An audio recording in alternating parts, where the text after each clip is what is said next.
What's up, everybody? I'm Jessekazam. Welcome back to another Escape from Tarkov video. In this video, we're going to be talking about how I got some elite level skills in Tarkov. This is my first wipe, kind of grinding some of these skills up to elite, and I get a lot of questions about how I do that or what those skills give you when they reach elite. So we'll be diving into a few of the skills in this video. I stream Escape from Tarkov on Twitch. All my links will be down below. I'd love to have you stop by and say hey. And if you liked the video, think about dropping a like or subscribing to the channel for more content like this. But with all that stuff out of the way, let's go ahead and dive right in. So you can find your soft skills by going to character, and then up in the top left, you can click on skills. Now, the skill system is, like, as a preface, the skill system in its current implementation is interesting to say the least. Some of the skills, as you can see, I have some elite level skills, level 51. I'm almost level 60. We're deep into this wipe. And then there are certain skills like intellect is level 2. You know, like revolvers aren't even in the game, and there's a revolver skill. So the soft skill system is interesting. It is going to be reworked. They've talked about that many, many times. I'm also not here to say that a certain skill is like absolutely OP or not OP or whatever. This just is the system that we have, and they've done a lot to it to make it so it's not like cheesable. So you can't just hop into one raid and then level a skill up to max in one raid or in a few raids. And I tried to level these up in a way, even the ones I grinded up, in a way that still felt like I was playing the game to level them up. So that's the kind of preface. We're just going to go through the ones that I have grinded up to elite, and we'll kind of go from there. So we'll start with the two big ones, the two ones that you hear people talk about the most, which is endurance and strength. And they are both linked. They're both leveled in different ways, but they're both linked to your weight. So before we even hop into that, I'm going to go back to the character screen and cut the camera here. So in the bottom left-hand corner, you have your weight, 6.8 kilograms out of 97. Your strength affects this weight, so we'll talk about that in a minute. But anything, if you're underweight, when I say underweight, as long as this number is in green, you're underweight. Now, as your skills increase, that number will switch over to yellow at different weight limits. So I don't want to say you have to carry less than 40 kilograms or whatever, because as you increase your strength, you will be able to carry more, and that won't switch to yellow at an exact spot. So when I say underweight, it's keeping this in green. And as if I just like stack a bunch of cases and stuff like that, you see when that switches to yellow, that's overweight. So if you need to level a skill by staying underweight, that's your marker. Make sure that you're not in the yellow. And if you need to level a skill like strength by being overweight, then make sure you are in the yellow. And I'll talk about how I did that, but I just want to make sure that you guys knew what I meant when I said underweight or overweight. So going back to the skills, leveling endurance is done by sprinting and by walking underweight. So if you're basically just traversing the map in any way underweight, you're going to be leveling that skill. I grinded endurance completely naturally. I just played the game. I play a lot. You know what I mean? I stream it. I do this. I play 6 days a week for like 5 hours a day.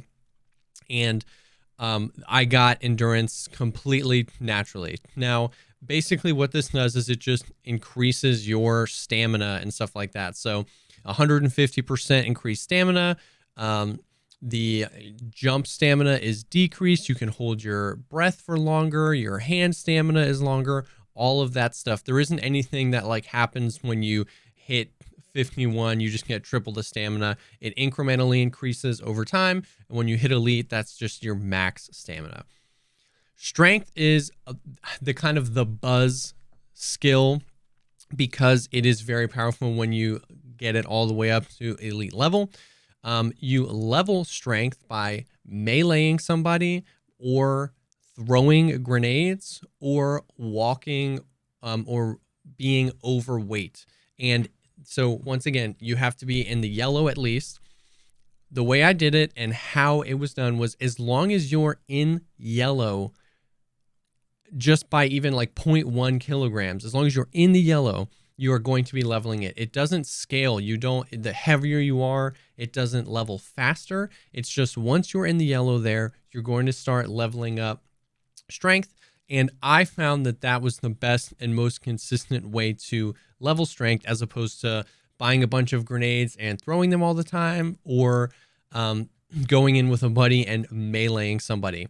Now, it's worth noting that part of the skill system right now is a diminishing return, meaning that you can't go into a raid and just, hit your friend in the foot with your melee 100,000 times and level it all the way up. The more that you gain of a skill in a specific raid, and this goes for all skills, I believe, not just strength, the more of that skill points you gain in a specific raid, the less effective and the less points you're going to get over time. And that's so that you can naturally increase these skills and it feels like while you're in a raid, you are making progress, but that you can't super hard cheese them. So I'll link the wiki page down below, and that has some more like stats and science behind the like exactly how many grenades you can throw and how many points.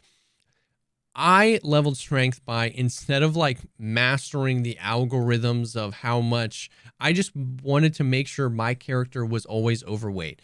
I got to level about 25 or 26 strength completely naturally just by playing the game. By the time I was elite endurance, I was like 22 or 23 strength. So the strength levels pretty slowly on its own because you're not overweight all the time, because you don't always survive raids. Sometimes you die before you actually loot anything. Whereas every time you start a raid, you can start sprinting or walking around. So you can level in a few different ways.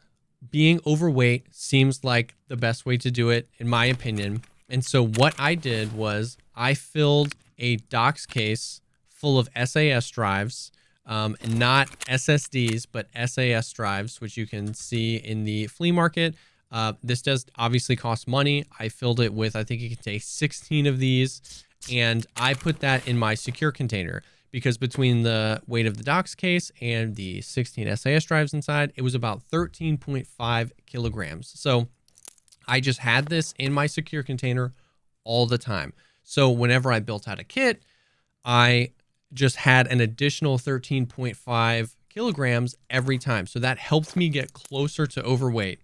And then what I did when I really wanted to start grinding it out to make sure that I was actually overweight every time, I just bought tons and tons and tons of buckshot, and I would supplement whatever I needed in order to get overweight with buckshot. Now, when you double click buckshot, it says 0.05, but you've got a stack of 20 there. So each stack of 20 is going to be 1 kilogram. So buckshot is cheap. It's, what was that? It was 32 rubles per round. So once again, that's how I did it. This definitely costs money, and over time, you don't spend a ton of money on buckshot, but I was buying buckshot all the time, because what I would do is I would build my kit, and then I have my kit plus the weight of the docs case in there, and I would take a look at how much weight, and then whatever I needed to get into the yellow, I would just throw some buckshot on, and then as I went into the raid and killed stuff and looted, I would just discard the buckshot and make sure that I was overweight. So you're not really losing space. You don't need to keep the buckshot on you, but it helps you make sure you're overweight. So that's how I grinded strength all the way up to level 51. I was still playing the game. I was still traversing the map. I was still killing enemies. I was still looting them. I wasn't, spawning into a map, running from one side to the other, and then just extracting from the map. You can do that if you want, but I wanted to feel like I was playing the game. Strength levels really low. I wanted to see what it was like to get to 51.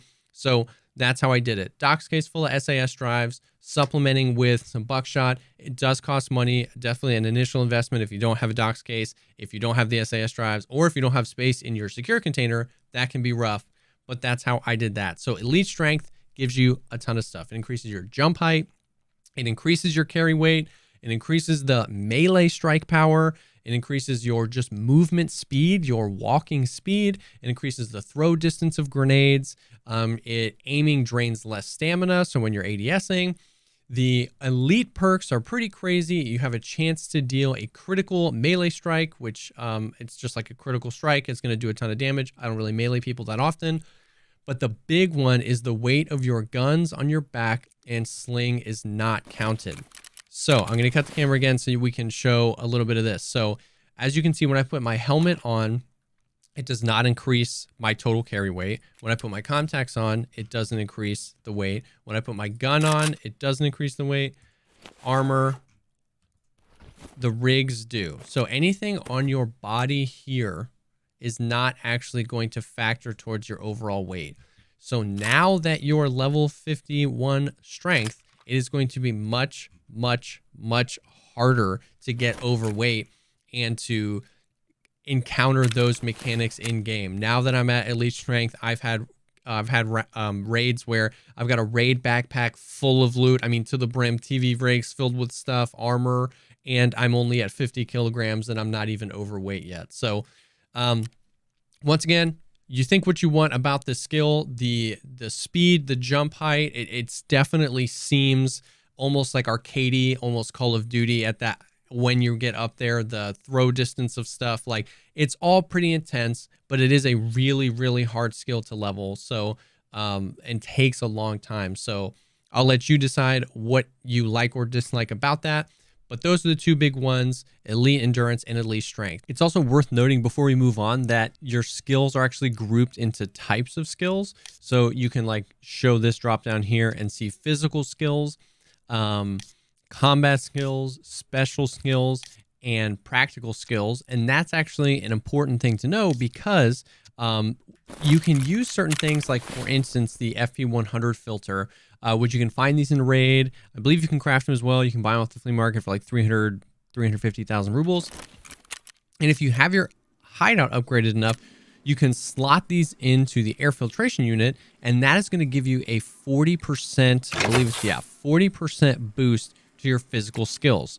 So that's pretty significant, especially when you go back and you take a look at the fact that what skills are physical: health, strength, endurance, vitality, stress resistance. Like, these are pretty solid skills. So this isn't going to override the diminishing returns we were talking about, but it's going to allow you to get to those diminishing returns faster, securing as many points as you can per raid in case you die or something like that. And then other parts of the hideout are actually going to affect skills as well, like the library, for instance, levels practical skills by 36% faster, and search is a practical skill.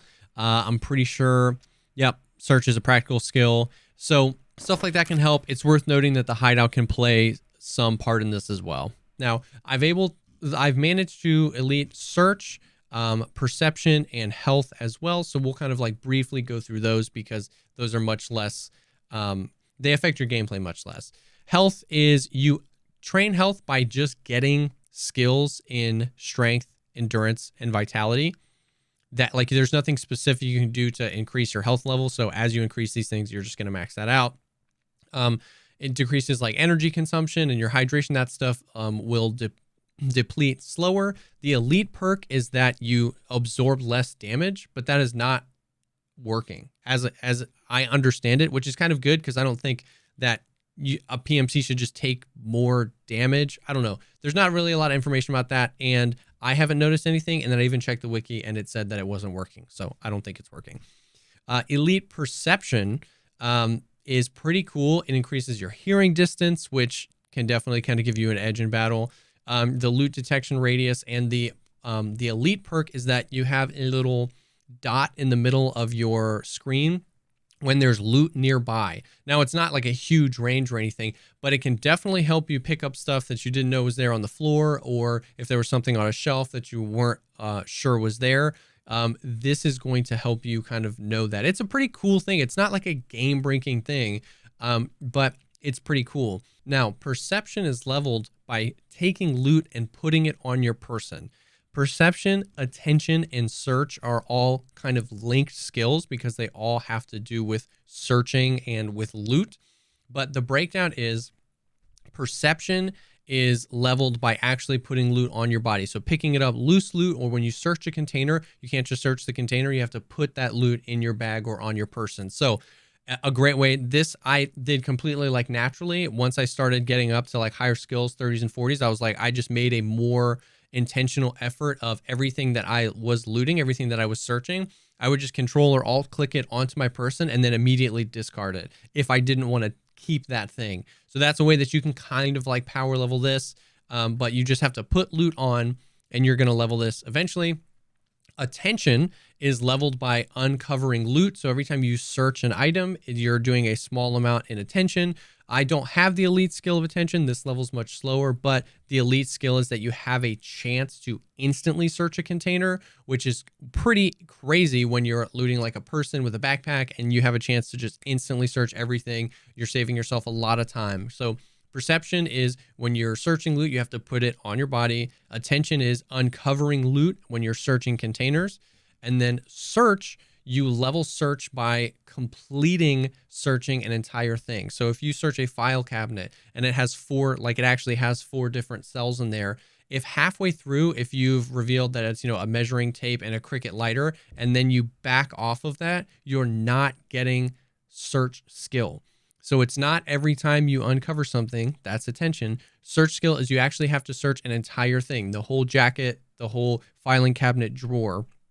That's why filing cabinets are a great way to power level search, because filing cabinets, you can often find them like an interchange or a bunch of maps. You can oftentimes find a bunch of filing cabinets stacked together. So each filing cabinet in the stack of 4 is going to count because it's a small container and it's really quick to search. So that is a great way to power level that. But I did that naturally as well. It was just searching stuff. And once I got up to a higher level, I kind of spent a little bit more time in raid, going for filing cabinets, going for jackets, going for scaff bodies, and searching as much as I could.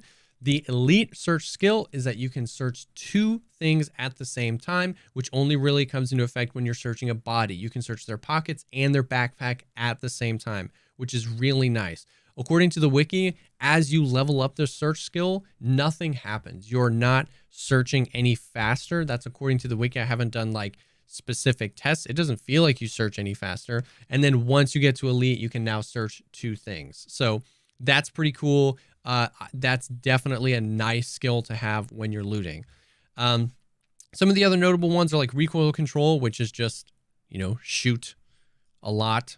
Especially like full auto weapons and stuff like that. I've got that at 37. I'm not really grinding that out.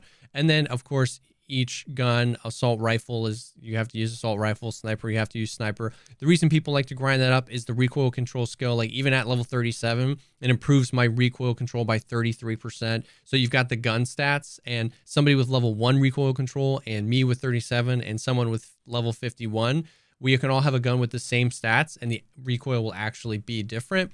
So that's why people like to grind that up.